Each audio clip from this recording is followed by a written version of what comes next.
আর বিজেপির কমিশনকে বলবো, ক্ষমা করবেন, ব্রিলিয়ান্ট খেলা খেলছেন। নোটিফিকেশন হলো না এখনো ইলেকশনের, তার মধ্যে চিফ সেক্রেটারি থেকে শুরু করে, হোম সেক্রেটারি থেকে শুরু করে, ডিজি থেকে শুরু করে, এডিজি ল অ্যান্ড অর্ডার থেকে শুরু করে, সিপি থেকে শুরু করে, সমস্ত কমিশনার থেকে শুরু করে, এসপি থেকে শুরু করে সব চেঞ্জ করে দিলেন। তা খেলাটা বিজেপির কথায় মেঘের আড়াল থেকে কেন খেলছেন? সরাসরি খেলুন, দরকার হলে প্রচারে নামুন। সব আইনই যখন ভঙ্গ করেছেন, সব বিধি যখন ভঙ্গ করছেন, তখন সরাসরি প্রচারে নেমে মঞ্চ করে মিটিংটাও করুন। এবং আমি হাসি মুখে বলতে চাই, যা ইচ্ছে করতে পারেন, আপনাদের অনেক পরিকল্পনা, অনেক চক্রান্ত আছেন, কিন্তু তাও মনে রাখবেন সব অফিসারই আমাদের অফিসার, যারা বাংলায় কাজ করে।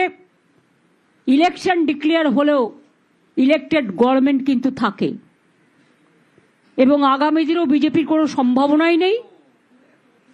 আগে যা সিট পেয়েছিল তার থেকে তলানিতে নামবে। মানুষকে ভোটের লাইনে দাঁড় করিয়ে হ্যারাস করা, এসআইআর নামে লক্ষ লক্ষ মানুষের নাম বাদ দেওয়া, 200 মানুষের আত্মা কাঁদছে, আধারের নামে লাইন দেয়া, গ্যাসের নামে সার্ভার বন্ধ করে মানুষকে প্যানিকি করা, নোটবন্দির নামে লাইন করা, এসআইআর এর নামে লাইন করা, নিজেরা কিন্তু বেলাইন হয়ে যাবেন এই নির্বাচনে। বাংলার অস্মিতা রক্ষার লড়াই এটা, বাংলার অস্তিত্বের লড়াই এটা। এই লড়াইয়ে বাংলা জিতবে, আর বাংলার মামাটি মানুষ জিতবে। দিল্লিকা লাড্ডুরা জিতবে না। আমাদের হাত থেকে তো সব পাওয়ার কেড়ে নিয়েছেন, কিন্তু একটা পাওয়ার কাটতে পারেননি, সেটা হচ্ছে ম্যান পাওয়ার। ভোটটা কিন্তু মানুষ দেয়, মনে রাখবেন। আর যারা নিজেরা জিততে পারবেন না বা পারার সম্ভাবনাই নেই, তারা পার্টি অফিসে বসে নাম চেঞ্জ করছেন, সব অফিসারদের চেঞ্জ করে দিচ্ছেন। আমি চ্যালেঞ্জ করে বলছি, অন্য রাজ্যে কি করেছেন? এখনো তো নোটিফিকেশন হয়নি, তো এবার যদি ডিজাস্টার হয় কে দেখবে?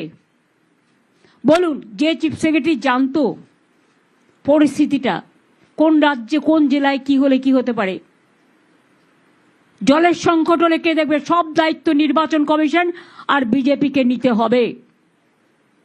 ল অ্যান্ড অর্ডার প্রবলেম হলেও আপনাদের দায়িত্ব নিতে হবে। কয়েক লাখ যে সেন্ট্রাল ফোর্স নিয়ে আসবেন, তাদের খাওয়াবে কে?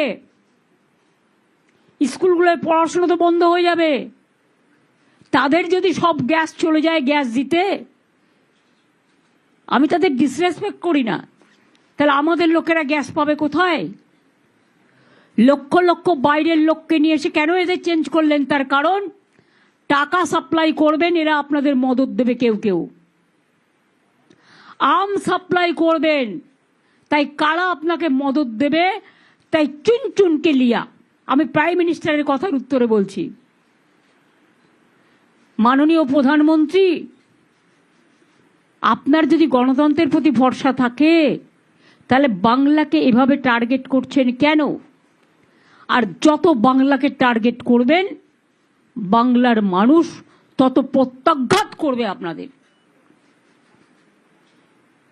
মাথায় রাখবেন, সব বাঙালি অফিসারদের বাদ দিয়ে দিয়েছেন, সাথে আমার নন বেঙ্গলি ভাই বোনেরা দক্ষ অফিসার, বিনীত গোয়েলের মতো মানুষকে,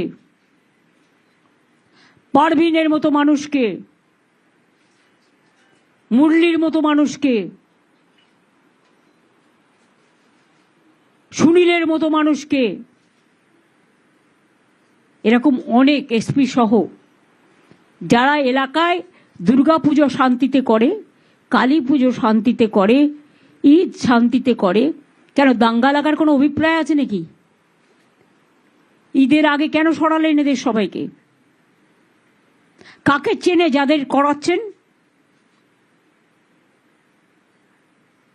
তারা যদি ভালো করে কাজ করে আমি ফুল কোঅপারেশন করব, কিন্তু মনে রাখবেন জীবনে অভিজ্ঞতার একটা দাম আছে। একটা টিভি চ্যানেল বা সংবাদ মাধ্যমে যদি এডিটর চলে যায় তাহলে তার কোম্পানিটাকে সাফার করতে হয়।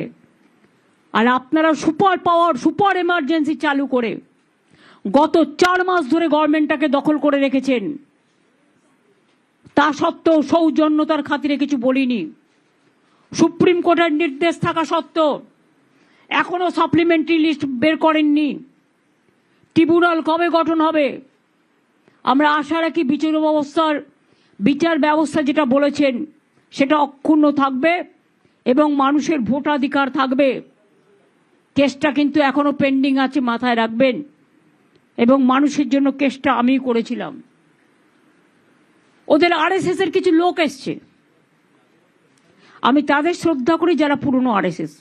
এখনকার যারা এসছে এরা তো 10 স্টার আরএসএস। এরা বসে বসে হরিয়ানা থেকে লোক নিয়ে এসছে, পিক অ্যান্ড চুজ। হরিয়ানাকে সামাল দিতে পারছে? হরিয়ানা থেকে লোক নিয়ে আসছে।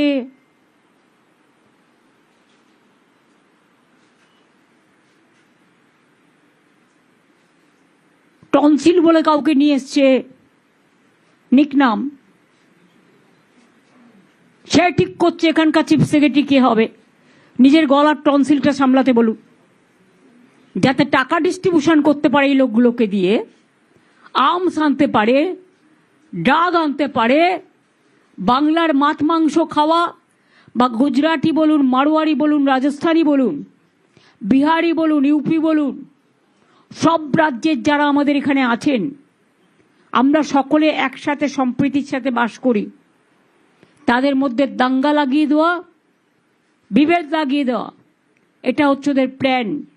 60% বাংলার মানুষকে কেটেছেন, আর 40% আমার নন বেঙ্গলি ভাই বোন যারা যোগ্যতার সাথে কাজ করেছেন তাদেরও আপনারা বাদ দিয়েছেন। গায়ের জোরে বলছেন সব সেন্ট্রাল ডেপুটেশনে পাঠিয়ে দাও। আগে তো অনেককে তুলেছেন, সবাই চলে গেলে রাজ্যে জলটাকে দেখবে, পাওয়ারটাকে দেখবে। লোডশেডিং হলে আমরা তো এতদিন করতে দিইনি। এখন কোনো রকম কোনো ঘটনা ঘটলে প্লিজ দয়া করে আমাকে কেউ দোষ দেবেন না।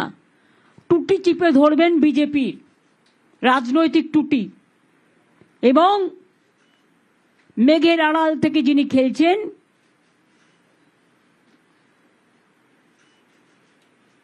চন্দ্র সূর্য গ্রহ তারাও ক্ষমা করবে না এদের।